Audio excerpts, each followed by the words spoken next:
আমার কোনো শোক নেই, আমার কোনো বিষাদ নেই। হে কুরুবৃদ্ধগণ, আপনাদের নীরবতায় আমার কোনো ক্ষোভ নেই। পিতামহ ভীষ্ম, ক্ষমা করবেন, আপনাকে প্রণতি জানাবার স্থিরতা আজ নেই।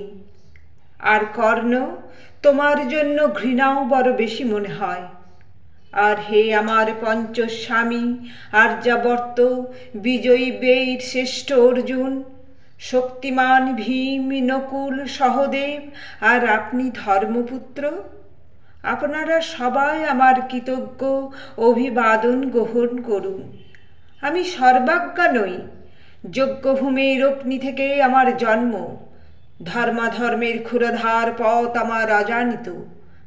আর্যপুত্র, আপনার বিচার তাই আমার পক্ষে ধৃষ্টতা। আপনার কোনো বিচলন নেই, আপনার ধর্ম আপনাকে রক্ষা করেছে বিকার থেকে, কৃতজ্ঞতা জানান সেই ধর্মকে। ভীমসেন, তোমাকে আমি ভালোবাসা দিইনি কখনো, তাই তা ফিরেও চাইনি। শুধু তোমাকে আমার জিজ্ঞাসা ছিল ফাল্গুনী, ঊর্ধ্বচারী মৎস্যের ছায়া নীল চোখের থেকেও দুর্লক্ষ কি দুর্যোধনের বুক? বলো সত্য করে, প্রেম নয়, শুধু পৌরুষের আস্ফালনই ছিল পাঞ্চালী বিজয়ের পটভূমি? কিন্তু মিথ্যা প্রশ্ন। আমি জানি তোমার কোনো উত্তর নেই, যেমন নেই কোনো ভালোবাসা। তোমার শুধু আশা আছে, কৈশোর থেকে তুমি জেনে এসেছো বীর ভোগ্যা পৃথিবী আর রূপ ও মুগ্ধা নারী। জেনেছ একদিন ধৃতরাষ্ট্রের হাত থেকে ছিনিয়ে নিতে হবে কৌরবের উত্তরাধিকার। জেনে এসেছ যেখানে যা কিছু সর্বোত্তম, সেখানেই পৌঁছতে হবে তোমাকে। শুধু এই কুমারী লক্ষ্যের দিকে তোমার দৃষ্টি ধনঞ্জয়, তাই অনায়াসে তুমি সরে যাও এক নারী থেকে অন্য রমণীতে। তোমার পূর্বপুরুষেরা যেমন একদা এক তৃণপ্রাপ্ত রোকে নিঃশেষ করে চলে যেতেন বনান্তরে, এই দ্রুত সভায় দাঁড়িয়ে আমাকে জানাতে হলো নারী শুধু কয়েক প্রহরের বিলাস সঙ্গিনী। মণিময় হার, শত সহস্র তরুণী, দাসী, দান্ত, মাতঙ্গ, গন্ধর্ব প্রেরিত অশ্বযূথ, আর আমি পাণ্ডব পুত্রবধূ এক পংক্তিতে দাঁড়িয়ে, আমরা সবাই অপেক্ষায়।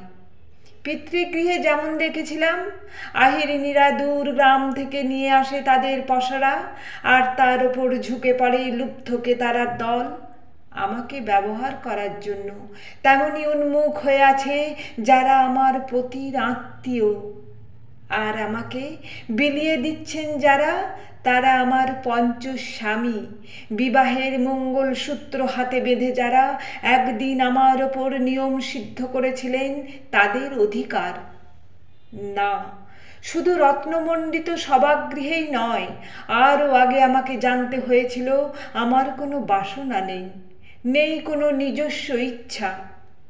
অর্জুন, প্রথম দেখার মুহূর্তে আমার হৃদয় দিয়েছিলাম তোমাকে, অথচ আমার শরীরকে প্রথম আলিঙ্গন করলেন ওই মহাভাগ, যার খ্যাতি ধর্মপুত্র বলে।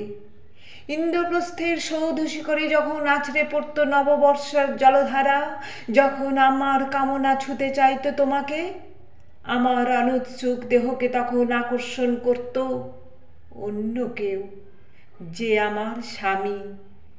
বসন্ত রজনীতে কিংসুকের প্রমত্ত উল্লাস মুহূর্তে তোমার ব্যাকুল বাহু টেনে নিত আমাকে নয়, অন্য কোনো যুবতীকে। বারে বারে আমাকে সন্তানবতী করেছ পুরুষ, কিন্তু তারা প্রত্যেকেই আমার আকাঙ্ক্ষিত নয়। কোনো প্রার্থনা নেই আমার। কুরুবৃদ্ধরা বিলাপ করুন, জ্যেষ্ঠ পাণ্ডব প্রহর গুনুন, কোন পুণ্য লগ্নেই ধর্মরাজ্য নেমে আসবে মাটিতে। ভীম, অনুগ্রহ করে স্তব্ধ হও। নকুল, সহদেব, বিচ্যুত হয়েও না অগ্রজের প্রতি অটল বিশ্বাসে। আর অর্জুন, অন্তপুরে যাও, সেখানে তোমার জন্য স্নিগ্ধ শরীর সাজিয়ে রেখেছে তোমার কোনো প্রেয়সী।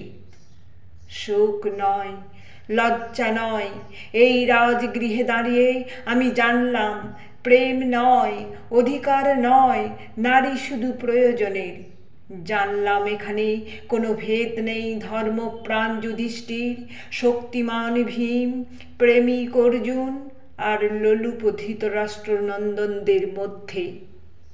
প্রতিকার চাইছি না, যা শুধু বিলাসের সে বস্ত্র ছিনিয়ে নেয় যদি কোনো দুঃশাসন নিক। আমি কাঁদছি না, চারপাশে ভাসানের ডিঙ্গায় পশুদের উদ্দাম নাচের ভঙ্গি আমি দেখছি না, চারপাশে ক্লিবদের অক্ষম বিলাপ আমি শুনছি না। ধনুর্বাণ নেই, আমি ফিরিয়ে আনছি আমার জন্মের স্মৃতি, যজ্ঞের আগুন। দ্রৌপদী নয়, নয় পাঞ্চালী, নয় ভরত কুলবধূ, আমি কৃষ্ণা, যজ্ঞাগ্নি, শম্ভুদা শুধু নারী একা।